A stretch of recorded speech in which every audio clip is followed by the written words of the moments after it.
The courtyard of the Palazzo Vecchio fell silent as Lorenzo de' Medici's body was carried through its ancient stones. Florence held its breath, and, in that moment of suspended time, Niccolò Machiavelli understood that everything he had built, every alliance he had crafted, every carefully laid plan, all of it hung by the thinnest of threads. The death of a patron was not merely a personal loss, it was an architectural collapse that demanded immediate reconstruction. Standing in the shadows of power, watching the machinations of those who would inherit Lorenzo's mantle, Machiavelli glimpsed the fundamental truth that would shape his philosophy: survival belongs not to the strongest or the most virtuous, but to those who can reinvent themselves faster than their circumstances can destroy them. This revelation would echo through centuries, finding its way into boardrooms and political chambers, into the minds of leaders who understood that the art of reinvention is not merely about adaptation, it is about becoming the architect of one's own transformation before external forces impose their design upon you. The ruthless inner architect does not wait for necessity to demand change, it anticipates, calculates, and reconstructs the self as a strategic weapon. In the labyrinthine world of Renaissance politics, where today's ally could become tomorrow's executioner, Machiavelli observed that those who thrived possessed a peculiar quality: they could shed their old selves like a serpent sheds its skin, emerging not weakened by the process but strengthened by it. They understood that identity itself could be wielded as an instrument of power, that the self was not a fixed fortress to be defended but a fluid entity to be continuously reforged in the fires of circumstance. The modern world, with its accelerating pace of change and its relentless demand for adaptation, has made Machiavelli's insights not merely relevant but essential. In an era where industries vanish overnight, where technological disruption renders entire skill sets obsolete, and where social media can destroy a reputation in minutes, the ability to reinvent oneself strategically has become the ultimate competitive advantage. Yet most approach reinvention reactively, scrambling to respond to crises rather than orchestrating them as opportunities. The ruthless inner architect operates from a different paradigm entirely.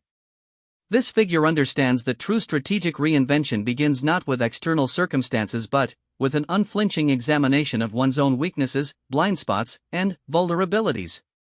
It requires the courage to dismantle aspects of identity that have outlived their usefulness, even when those aspects have brought past success. It demands the wisdom to recognize that what made you powerful yesterday may be the very thing that destroys you tomorrow. Consider the merchant princes of Venice, who dominated Mediterranean trade for centuries not through military might but through their willingness to continuously reinvent their commercial strategies. When traditional trade routes were threatened, they didn't double down on old methods, they pioneered new ones.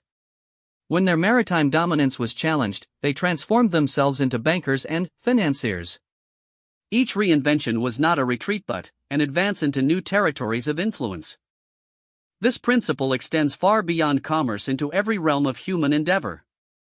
The political leader who can transform from wartime general to peacetime statesman, the entrepreneur who can pivot from one industry to another, the artist who can evolve their style while maintaining their core vision, these figures embody the essence of strategic reinvention. They possess what Machiavelli recognized as the rarest of qualities: the ability to remain themselves while becoming someone entirely different. The process begins with what Renaissance thinkers called sprezzatura, a studied carelessness that masks intense preparation. The ruthless inner architect cultivates this quality by developing multiple versions of themselves simultaneously, like a playwright working on several scripts at once. Each version is fully realized, complete with its own skills, relationships, and strategic advantages, yet all remain in service to a larger, more flexible identity that can deploy whichever aspect is most advantageous in any given situation. This is not mere role-playing or deception, it is a sophisticated understanding of identity as a strategic asset. The most successful individuals throughout history have intuited this principle, though few have articulated it as clearly as Machiavelli. They understand that authenticity, while valuable, must be balanced with adaptability.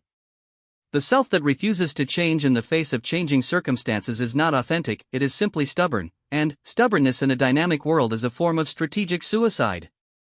The first part of mastering this art involves developing what might be called identity intelligence, the ability to analyze oneself with the same cold precision that a general analyzes terrain before battle. This requires cataloging not only strengths and weaknesses but also the stories one tells about oneself, the roles one has assumed, and the expectations others have developed. Each of these elements becomes raw material for reconstruction. The merchant who has built a reputation for conservative, low-risk investments may need to cultivate a parallel identity as an innovative risk-taker to capitalize on emerging opportunities. The academic known for theoretical work may need to develop practical, applied skills to remain relevant in a changing educational landscape.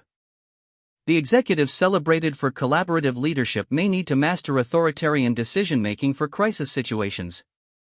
The key is developing these capabilities before they are needed, while there is still time to do so thoughtfully rather than desperately. This process requires what Machiavelli termed virtue, not virtue in the moral sense, but rather the combination of skill, courage, and adaptability that allows one to master fortune rather than be mastered by it. The individual possessed of virtue does not simply react to circumstances but shapes them, using the force of external events as a sculptor uses resistance to carve stone. Every crisis becomes an opportunity for strategic reinvention, every setback a chance to emerge stronger and more capable than before.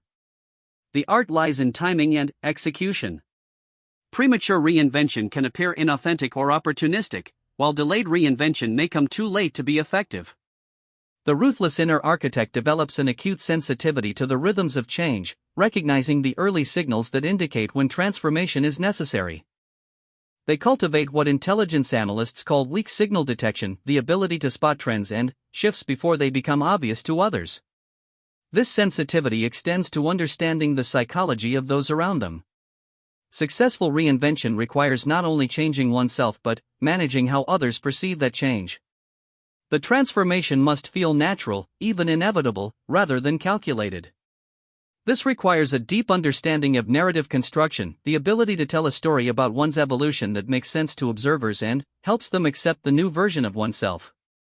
The merchant who successfully transforms into a tech entrepreneur doesn't simply announce the change, they craft a narrative that shows how their commercial experience naturally led them to recognize opportunities in technology.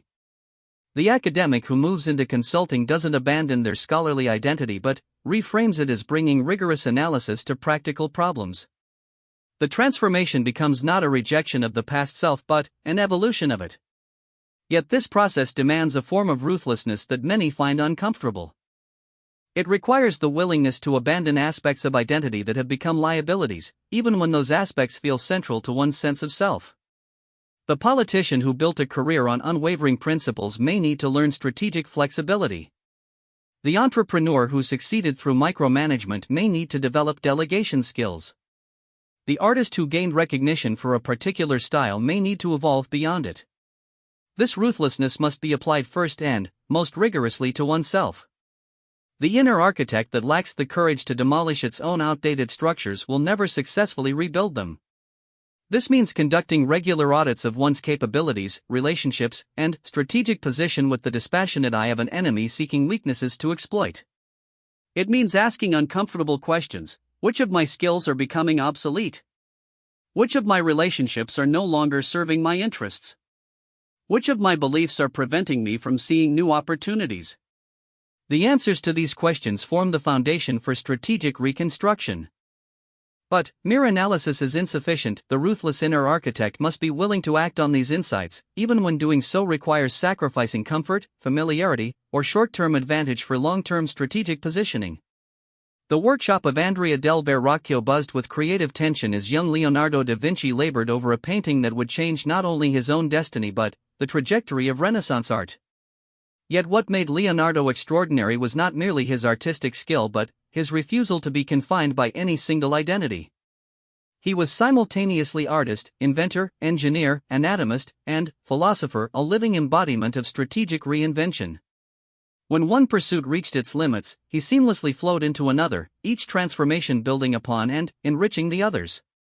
This fluid approach to identity represents the second crucial element of strategic reinvention, the cultivation of what modern strategists might call portfolio identity. Rather than investing everything in a single version of oneself, the ruthless inner architect develops multiple, interconnected competencies that can be combined and recombined as circumstances demand. This is not the scattered dilettanteism of someone unable to focus, but the calculated diversification of someone who understands that the future belongs to those who can synthesize across domains. Machiavelli himself exemplified this principle. He was not merely a political theorist but also a playwright, diplomat, historian, and military strategist. Each role informed the others, creating a compound expertise that made him uniquely valuable to his patrons. When political circumstances forced him into exile from Florence, he could reinvent himself as a writer and theorist. When military campaigns required strategic thinking, his political experience proved invaluable. His various identities were not separate compartments but facets of a carefully constructed whole. The modern equivalent might be the executive who combines deep technical knowledge with financial acumen and political sophistication, or the artist who understands both creative processes and business fundamentals. The key is ensuring that each competency reinforces the others rather than competing with them for attention and resources. This approach requires what cognitive scientists call analogical thinking, the ability to recognize patterns and principles that transfer across different domains. The negotiation skills developed in business can enhance personal relationships. The creative problem-solving honed in artistic pursuits can revolutionize technical challenges. The strategic thinking developed in one field can provide competitive advantages in entirely different arenas. But portfolio identity goes beyond mere skill accumulation. It involves developing what might be termed identity arbitrage, the ability to leverage the unique combination of one's various competencies to create value that would be impossible for someone operating from a single identity. The physician who also understands technology can identify opportunities for medical innovation that neither pure technologists nor traditional doctors might see. The entrepreneur with military experience can bring discipline and strategic thinking to business challenges in ways that purely civilian competitors cannot match. This arbitrage becomes particularly powerful during periods of disruption, when traditional boundaries between industries and disciplines begin to blur. The individual who has cultivated competencies across multiple domains is positioned to thrive in the spaces between established categories, creating new possibilities that others cannot even perceive. Consider how Steve Jobs combined design sensibility with technological understanding and marketing genius to revolutionize multiple industries. His power came not from being the best in any single category but from being uniquely capable of synthesizing insights across categories. This synthesis could not be replicated by teams of specialists working in isolation. It required a single mind capable of holding multiple perspectives simultaneously. The development of portfolio identity requires what educational theorists call T-shaped learning, developing deep expertise in at least one area while maintaining broad competency across many others. The vertical stroke of the T represents specialization deep enough to command respect and credibility, while the horizontal stroke represents the breadth necessary for synthesis and innovation. But the ruthless inner architect goes beyond even this model, developing what might be called constellation identity, multiple points of deep expertise connected by a web of relationships and insights that create emergent capabilities greater than the sum of their parts.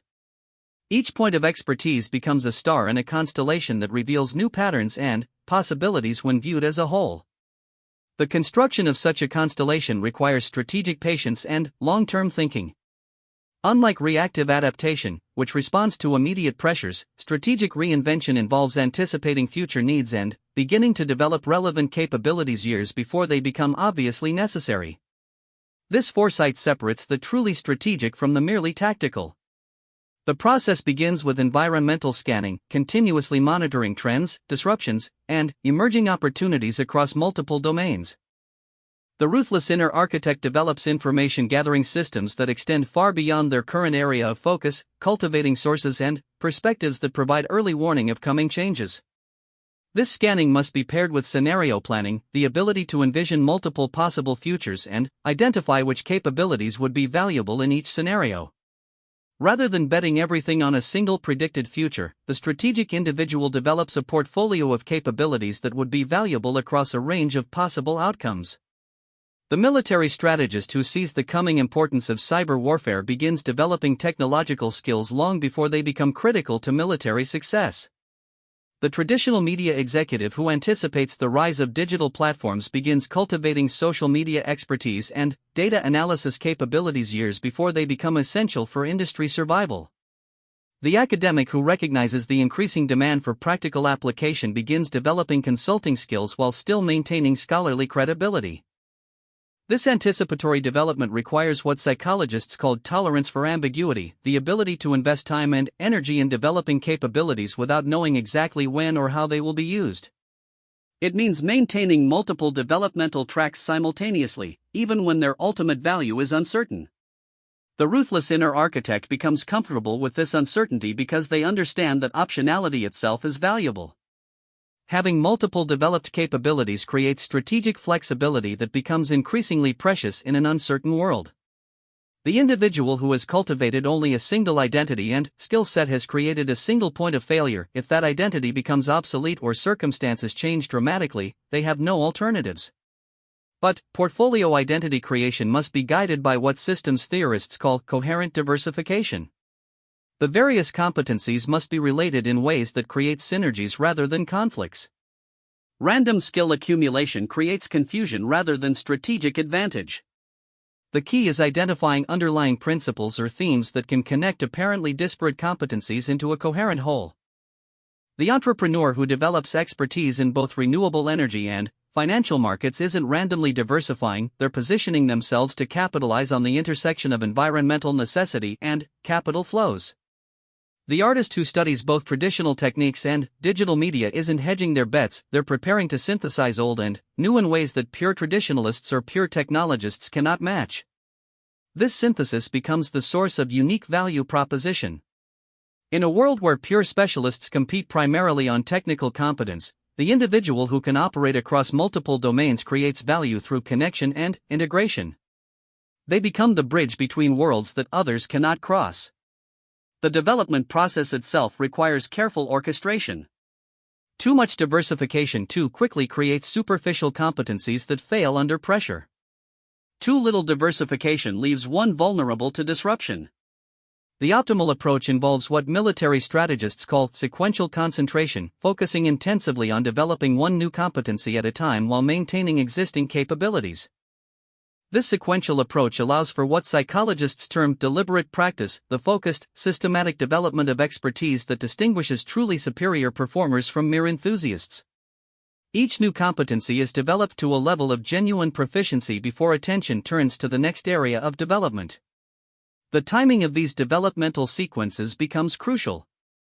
The ruthless inner architect learns to recognize what venture capitalists call option value, the point at which a developing capability has enough substance to provide real strategic value even if it never becomes a primary focus. This allows for efficient resource allocation across multiple developmental tracks. The process also requires active integration work, consciously looking for connections and synergies between developing competencies. This integration cannot be left to chance but must be deliberately cultivated through what cognitive scientists call cross-domain pattern recognition.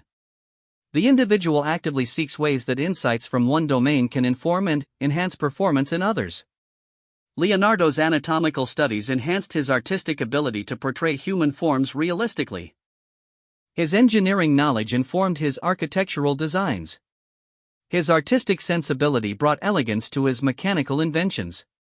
Each competency was developed independently but consciously integrated with the others to create compound advantages.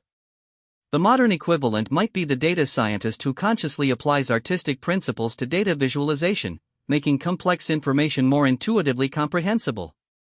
Or the military veteran who brings tactical planning skills to business strategy, creating operational advantages that purely civilian competitors cannot match. The integration work transforms separate skills into unified capabilities that become a source of unique competitive advantage.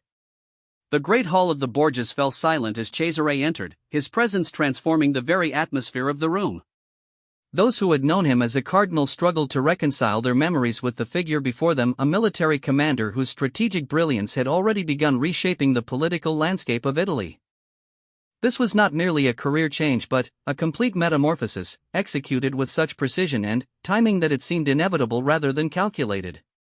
Yet beneath the seamless transformation lay years of careful preparation, strategic relationship building, and psychological conditioning that made the impossible appear effortless.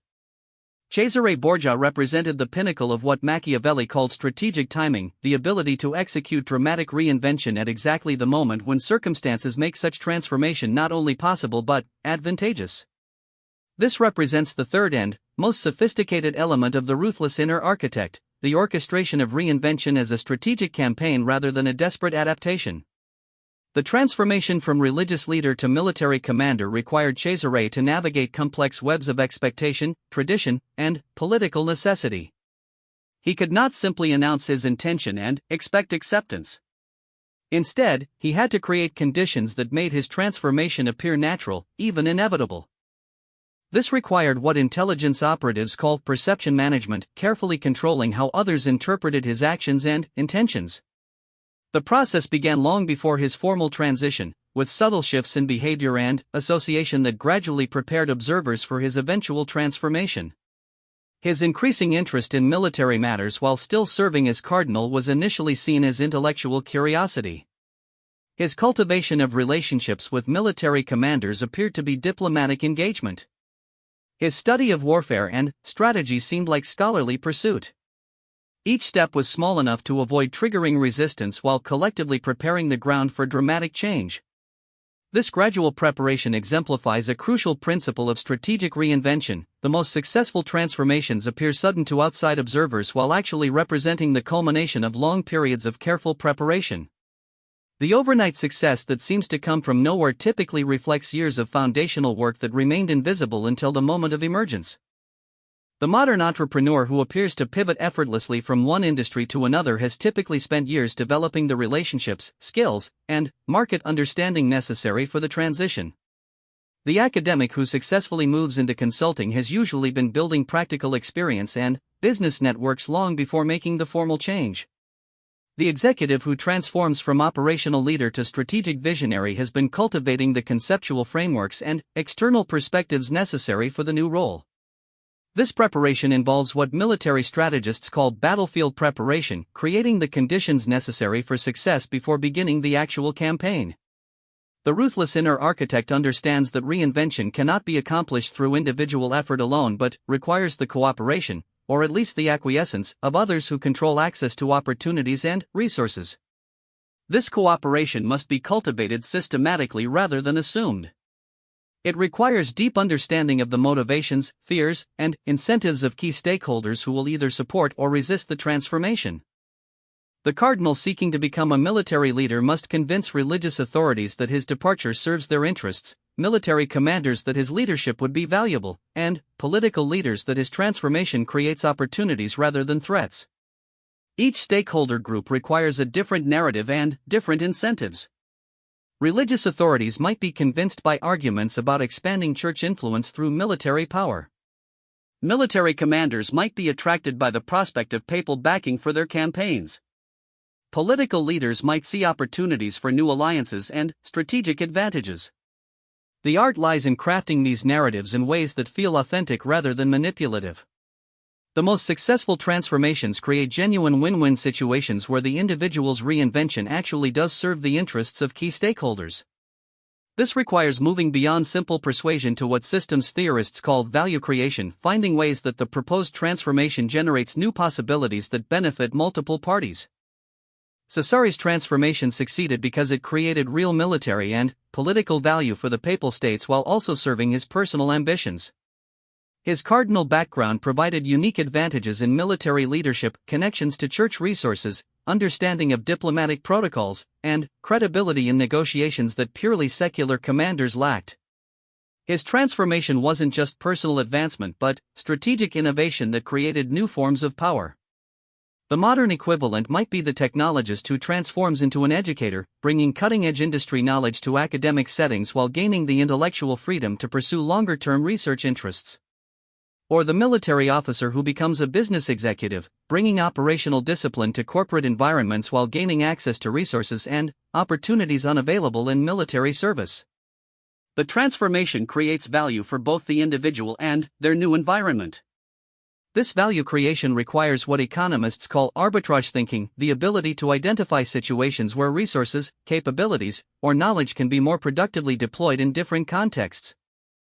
The individual who can recognize these arbitrage opportunities and position themselves to capture them gains enormous strategic advantage. But successful execution requires more than just identifying opportunities, it demands precise timing and sequencing.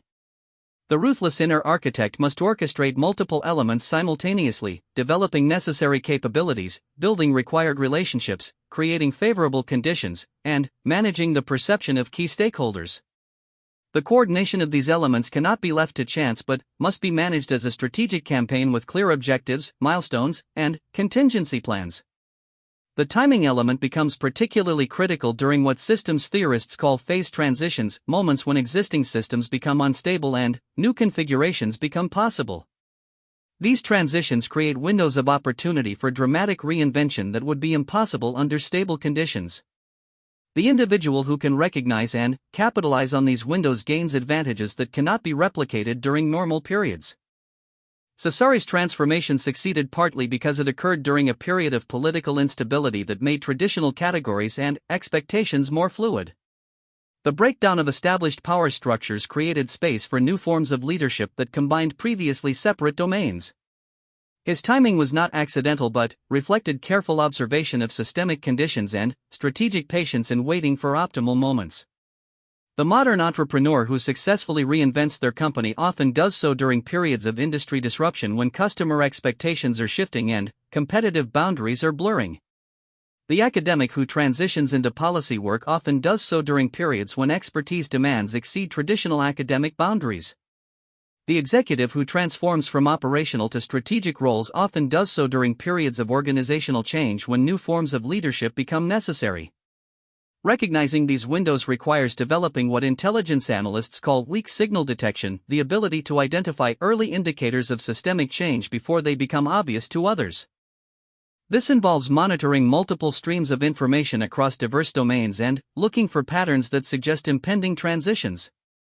The process also requires what behavioral economists term option preservation, maintaining multiple possible directions for development so that when windows of opportunity open, the necessary capabilities and relationships are already in place.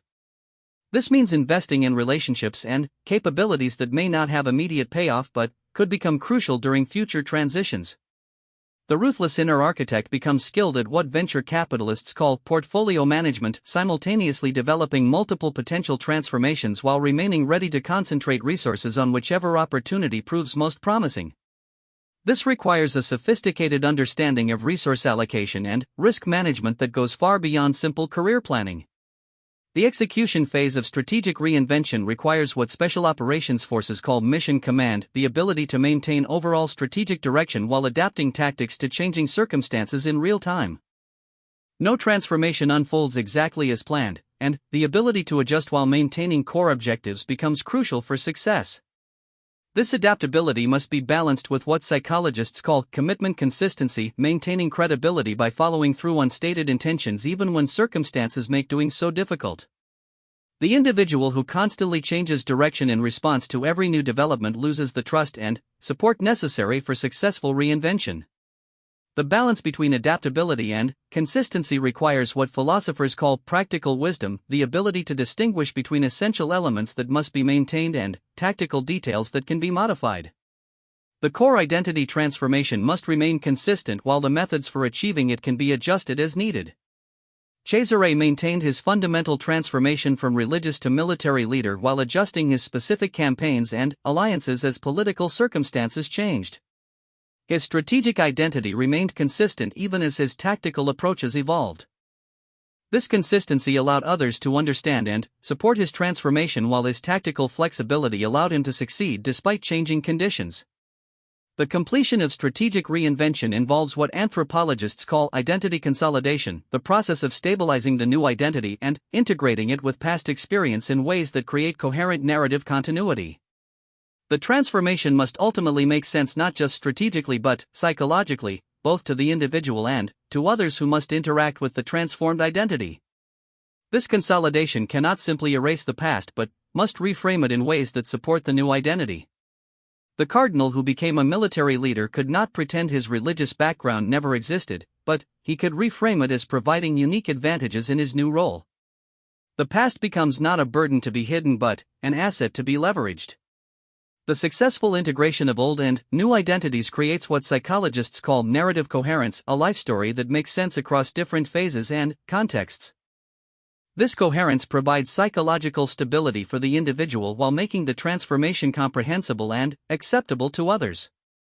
The ultimate test of strategic reinvention is not just achieving the transformation but sustaining it over time while remaining open to future evolution. The ruthless inner architect never considers any identity final but sees each successful transformation as creating a platform for future adaptations. The skills, relationships, and insights gained through one reinvention become resources for future transformations. This perpetual readiness for change requires what Buddhist philosophers call non-attachment, the ability to hold identities lightly rather than clinging to them as permanent fixtures of the self.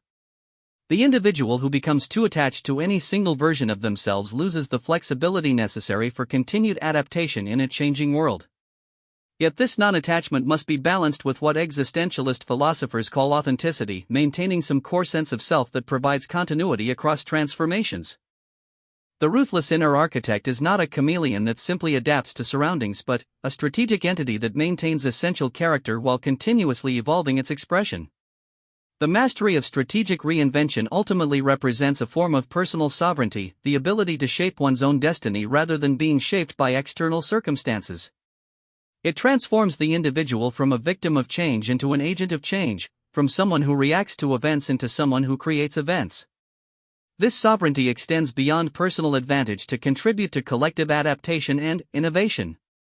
The individual who masters strategic reinvention becomes a catalyst for broader transformation, showing others new possibilities and creating opportunities that benefit entire communities and organizations.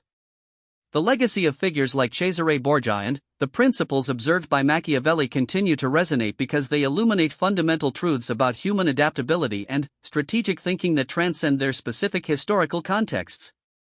In an era of accelerating change and increasing uncertainty, the ability to craft and execute strategic reinvention has become not just advantageous but essential for anyone seeking to thrive rather than merely survive. The ruthless inner architect represents the synthesis of ancient wisdom and modern necessity, the recognition that in a world where the only constant is change, the greatest strategic advantage lies in becoming the master of one's own transformation rather than its victim. This mastery requires courage, wisdom, and strategic thinking, but it offers something that no external circumstance can take away: the power to continuously recreate oneself in service of one's highest possibilities and most important objectives. The art of strategic reinvention, as illuminated by Machiavelli's observations and embodied by figures like Cesare Borgia, provides a template for navigating uncertainty and capitalizing on change that remains as relevant today as it was 5 centuries ago. The specific tactics may evolve, but the fundamental principles of strategic transformation continue to offer profound insights for anyone seeking to shape their destiny rather than accept whatever fate external circumstances might impose. In the end, the ruthless inner architect emerges not as a figure of cold calculation but as an individual who has achieved a rare form of freedom, liberation from the tyranny of circumstance through the mastery of strategic self-transformation. This freedom carries with it both tremendous opportunity and profound responsibility, for those who master the art of reinvention inevitably shape not only their own destinies but the possibilities available to others who follow in their wake.